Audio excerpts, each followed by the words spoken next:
Hello everyone, welcome back. Smothered Run here once again with another Shogun 2 multiplayer avatar battle. This one's a little different because, as far as army composition goes, we're at Usui Pass, which I know has been in a few of my videos. It's one I keep getting, and I actually kind of really like this map because there's quite a bit of places you can use terrain to your advantage depending on where the buildings are placed, which key buildings are placed and where. Um, and you'll notice this build has almost no swords and a lot of spear units. So what did I bring this time? Stop moving the map for a minute. So I have, for some reason, my general got deployed way over here and I forgot about him and didn't bother putting him back. And well, anyways, I forgot. Good thing he didn't get cooked. So I have one, two, three, four Naginata samurai. Some of them are vets, but three of them are mid and low level vets. I have one Nodachi, which is a unit I'm not very good at using, but I brought it along just to try it out, see if I can use it properly. One Naginata Warrior Monk. Both these units are fresh. One Yari Ashigaru, which is fresh. Three Bo Ashigaru up front for skirmishing and bait, and then I have one Yari Cavalry and two Light Cavalry. And zooming over here to my opponent's side here, we see what looks like a missile corps. We have heavy gunners, Portuguese Turcos, which are pretty good in melee compared to heavy gunners. And we have the hero matchlocks. And one veteran Yari Ashigaru.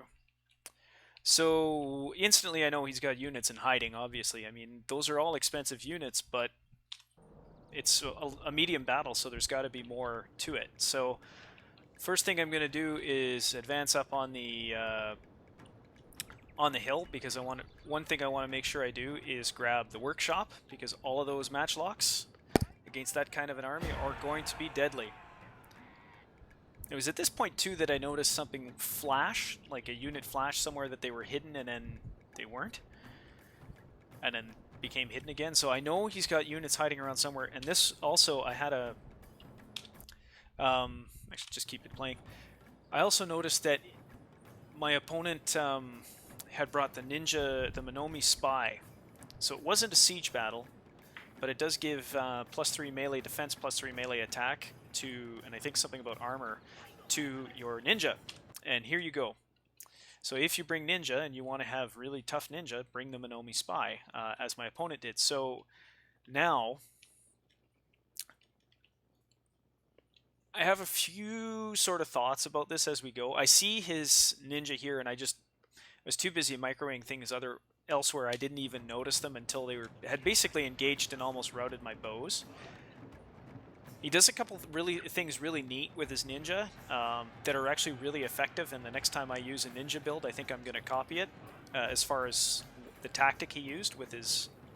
He doesn't use the regular grenade first. He actually throws the smoke bomb first.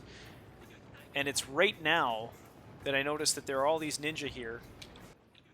So first thing I'm trying to do is bring my cavalry out of the trees, but they're walking, they're not running. I'm trying to find units to start coming over here.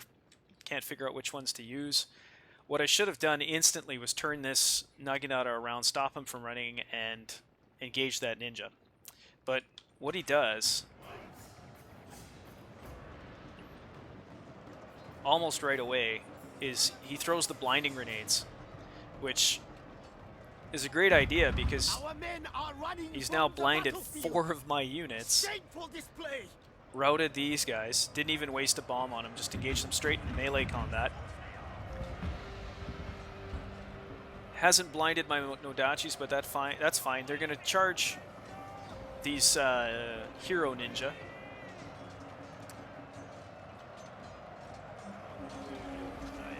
And here comes my cavalry. So, a couple thoughts. I mean, the throwing the blinding grenades first, brilliant idea. He's blinded 4 of my units now, 5, 6 of my units. So, blinding grenades, I mean, they don't seem to do anything to my general, or my monks, but must be wearing off.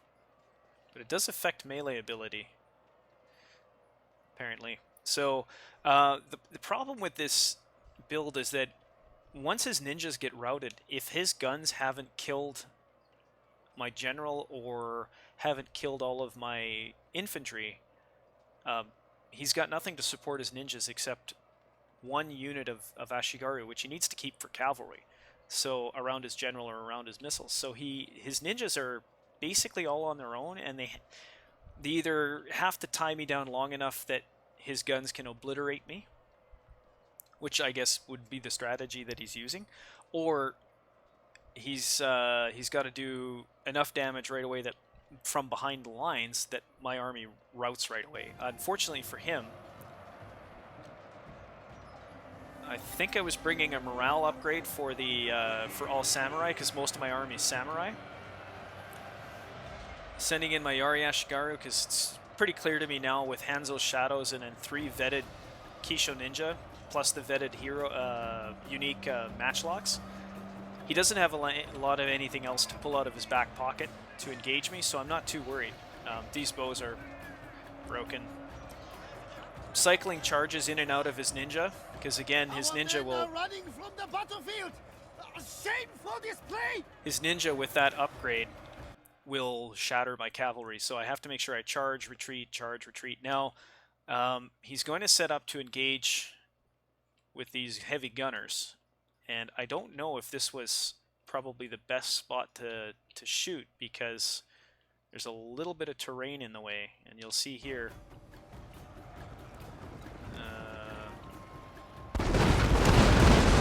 Most of those shots went over my head. I mean, he did kill 9, but that's it.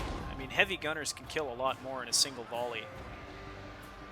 So, fortunately for me, my bows are working into him. I've got these bows coming back. And now my opponent has to make a choice because I've got all of these ninja tied down and or losing. I can start sending my cavalry to hit his matchlocks, and he's got to choose now. Where is he sending his Yari Ashigaru? Are they going to protect the heavy gunners? Are they going to protect his general or the Turcos? So I think this particular army might have a few too many cores, like too many units. Now, I made a mistake here. Sending out 1 or 2 units in a long line to engage his was okay. What I should have done was send a single one and then bunched my other units up to try to flank so I don't get hung up, because now his 1 Yari Ashigaru is going to hold down 3 of my units and gives a chance for his gunners to start shooting again. So it's go time. I got to get somebody up there to work on it. I've got Yari Ashigaru over here. My warrior monks are still in reserve, along with my Nodachis. They've sustained some pretty heavy losses. This position's also pretty good for him because my bows aren't doing as much damage to him back here. But to me, this charge here should have come in a lot sooner. I should have just sent 1 unit, like I said, to tie down and then flanked with my others. Now, my Nodachis don't get the greatest charge because you're going to see me charge right into his back, into the backs of my own units. I'm just going to zoom in here for you. And when I should have been, again, trying to bring the unit around to flank, either engage those matchlocks or even engage his general. So that charge doesn't really do much. They just sort of run right into my own guys. So I'm pulling my Ashigaru back while the monks, or is it, sorry, the Naginata samurai stay engaged. I get a really, sorry I missed that, but I get a really decent charge into his general.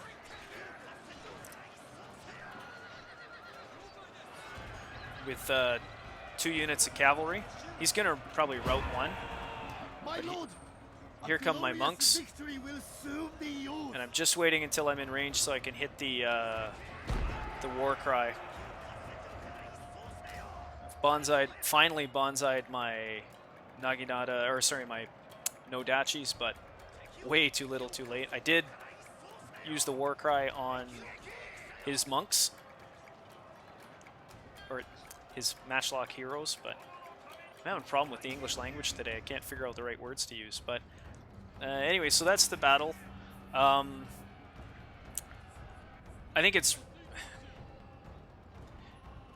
one of those things like you really, it's a good idea. You know, it's kind of neat to have multiple different cores of an army, but if you're going to do that, you have to make sure you can support them. And unfortunately, once his ninja were tied down, he had nothing really to support his matchlocks to protect them, except that one Yari Ashigaru.